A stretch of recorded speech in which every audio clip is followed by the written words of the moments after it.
Right now, President Trump is meeting with the president of Syria, and he just spoke again about the situation with Iran. Let's watch.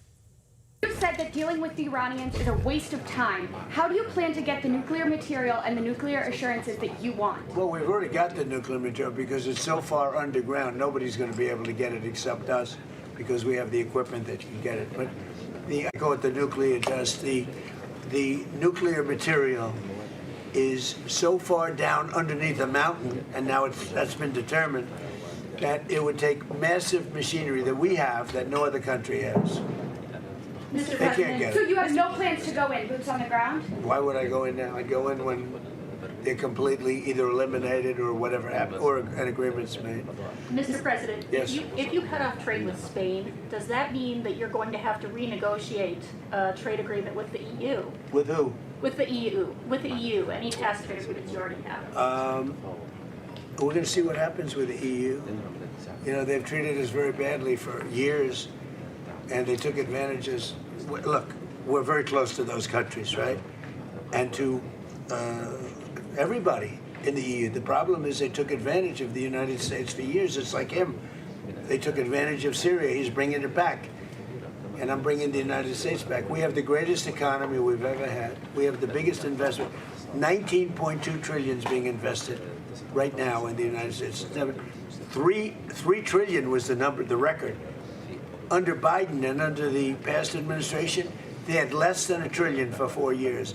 We have 19.2 trillion in 12 months. Think of that. We have the largest amount of money being invested in a country in history. Pretty amazing. 19.2 trillion with a T. So, and they're building factories all over the country. I think yesterday Toyota announced they're leaving Mexico. And they're coming, I'm not that Mexico's thrilled about it, but they're leaving Mexico and they're coming to the United States to build what will be, I believe, the largest automobile plant either in the world or at least in this country.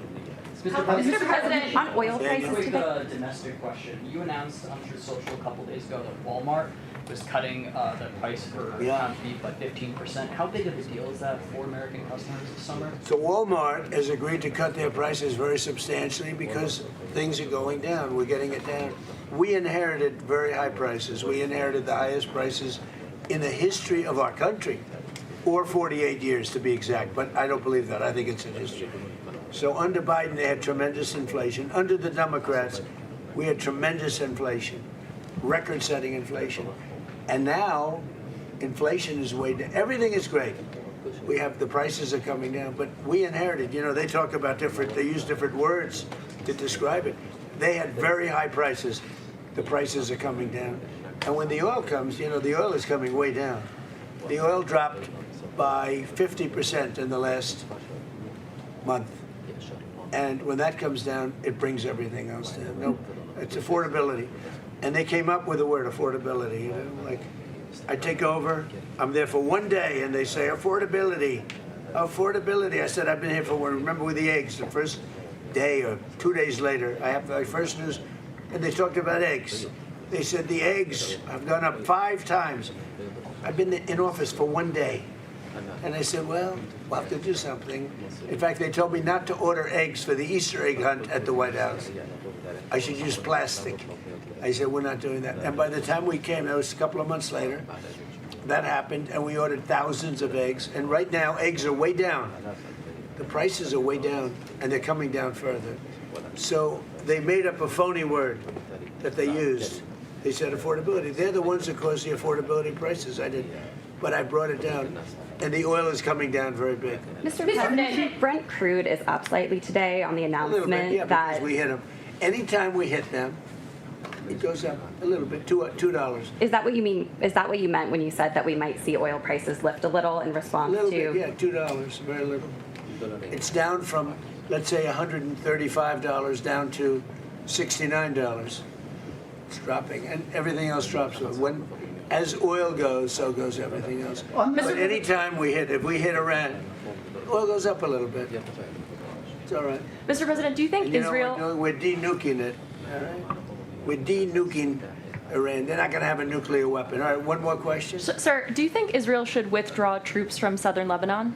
Well, I talked to Bibi about that. Yeah, I think they're going to. I think they want to. I don't think it's a question of me. I think it's a question they want to. And they're getting along with Lebanon. They're signing deals with Lebanon. First time ever. Marco, talk about that if you'd like. Yeah, we have an agreement that, and it calls, that's the goal at the end. Obviously, Israel's concerned about their security. But the president did a great job bringing those two countries together for the first time It's a big thing. First time in many years, right? So we have a deal with Israel and Lebanon. And yeah, they'll leave. And I think it's going to work out very well. But we're here for this because Syria has turned around as fast as I've ever seen. Well, actually, I turned the United States around very fast, too. I inherited from a man who was not smart, not a smart person. We inherited from the men where they were running this country so badly with the open borders. Think of it, 25 million people allowed into our country. And that includes 11,888 murderers, most of whom murdered more than one person.